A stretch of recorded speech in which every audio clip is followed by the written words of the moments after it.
Patients का एक बहुत कॉमन क्वेश्चन कि मेरी किडनी ट्रांसप्लांट के बाद फेल कब होगी या फिर क्यों फेल हुई। इनफैक्ट बहुत सारे पेशेंट्स की किडनी ट्रांसप्लांट के बाद भी 2 साल 3 साल 4 साल के बाद फेल हो जाती है डिफरेंट रेट्स पे। मान लीजिए आप शांति से अपने घर में सोए हुए हैं रात को और अचानक से कोई चोर घुसा, तो आप क्या करेंगे? ऑब्वियसली आप पुलिस को बुलाएंगे, चिल्लाएंगे, चोर को मारेंगे या फिर खुद अपने आप को बचाएंगे, अपने फैमिली मेम्बर्स को बचाएंगे। सो बेसिकली आप बहुत घबरा जाएंगे एंड चौंक जाएंगे। यही सेम मैकेनिज्म जो होता है ना अपनी किडनी ट्रांसप्लांट के समय, हम जब नई किडनी अपने बॉडी में लगाते हैं या फॉर दैट मैटर कोई भी ऑर्गन अपने बॉडी में लगाते हैं, तो अपने जो बॉडी के ऑर्गन्स हैं वो एक फैमिली की तरह बैठे हुए हैं एंड अपनी बॉडी एक घर की तरह है। तो वो जैसे ही कोई नया दुश्मन या नई किडनी हम जब अपने बॉडी को लगाते हैं, तो भले ही आपके अच्छे के लिए हमने लगाई हुई हो, बट आपकी बॉडी उसको एक अननोन पर्सन की तरह आइडेंटिफाई करती है, उसके खिलाफ इम्यून सिस्टम एक्टिवेट करती है जो उसको डैमेज करने के लिए दौड़ जाता है। तो इम्यून सिस्टम का जो एक्टिवेशन है उसको कम करने के लिए या उसको लीस्ट मेंटेन करने के लिए हम कुछ दवाइयाँ आपको देते हैं, जो कि ट्रांसप्लांट के दिन भी देते हैं एंड ट्रांसप्लांट के बाद through out your life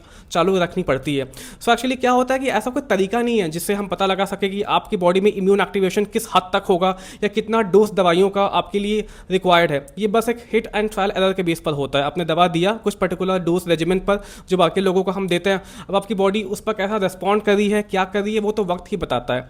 so बहुत सारी चीज़ें तो आपकी किस्मत के ऊपर भी होती है।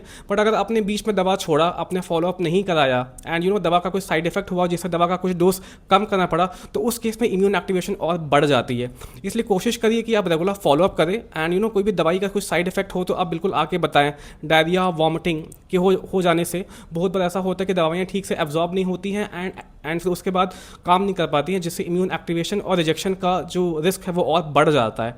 सो इसलिए बहुत कुछ चीज़ें अपने हाथ में नहीं हैं, बट जो चीज़ें अपने हाथ में है उसको प्लीज़ फॉलो करिए।